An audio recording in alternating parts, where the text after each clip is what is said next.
There were plenty of people who opposed the U.S. entry into the First World War, and they had different reasons. The early 20th century is, in some ways, the peak time for the global peace movement.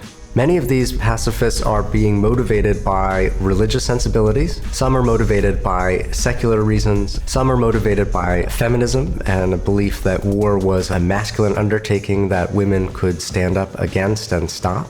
Some of them are motivated by economic arguments, that war is not in the interests of working people or of countries in general.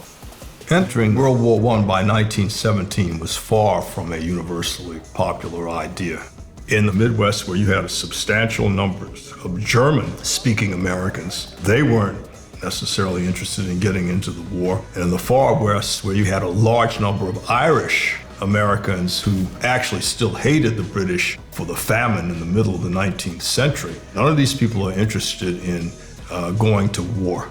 And then there were others who opposed U.S. entry into the war that drew on American labor movement, which argued that war was not in the interests of ordinary working people. Southerners in general and Midwesterners as well really thought that this was a war that was sponsored by Northeastern industrialists to make more profit. It's very clear that to keep national unity and to keep industrial production going, that the government will need to suppress those voices. If you were a member of the IWW, the Industrial Workers of the World, you actually ran the risk of being beaten, lynched, as well as undergoing mob violence. Employers had no reluctance bringing in strikebreakers, state police, National Guardsmen to put down any sort of incipient riot, and I mean put it down violently. Any refusal to follow the lines of the war and be supportive can get you in difficulty. At the same time that the United States adopts the draft, the same law establishes the right of conscientious objection, in which someone who is drafted tells the government that he cannot serve for religious or other reasons. Over the course of the war, 65,000 men claimed status as conscientious objectors and either refused to serve in the military at all or sought out other forms of service that were in non-combat or civilian roles. It's pretty hard to convince the authorities in the United States that anyone should object to the war in this frenzy of patriotism that gradually overcomes the country. Conscientious objectors experienced intimidation, bullying, physical violence, and in some cases, prosecution for refusing to obey military orders. The last thing you want to do if you're the average citizen is be associated with them in any way, shape, form, or fashion. These people are regarded primarily as a danger to the war effort. The primary obligation that Americans were told to perform for the government was military service.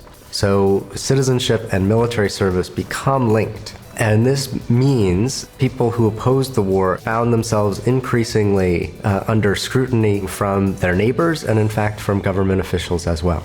This played out in big ways and small. There were laws on the books which made it a crime to criticize the war or to criticize the government war effort. There was the American Protective League that existed to investigate cases of disloyalty. So ordinary people who had stood up against the war or just criticized how it was being fought could find themselves under legal charges. For those who objected to the war, they will ultimately be freed from prison in the end, and many of them are able to resume their lives. But the difficulty is you've got a prison record. You are labeled as being unpatriotic, so the consequences could carry on long after the war. The divisions of the war are sort of papered over, but they don't go away. Soldiers are returning, the economy is in trouble. There's just been a revolution in Russia that brings a socialist government to power. This generates political fear and controversy that culminates in the first Red Scare.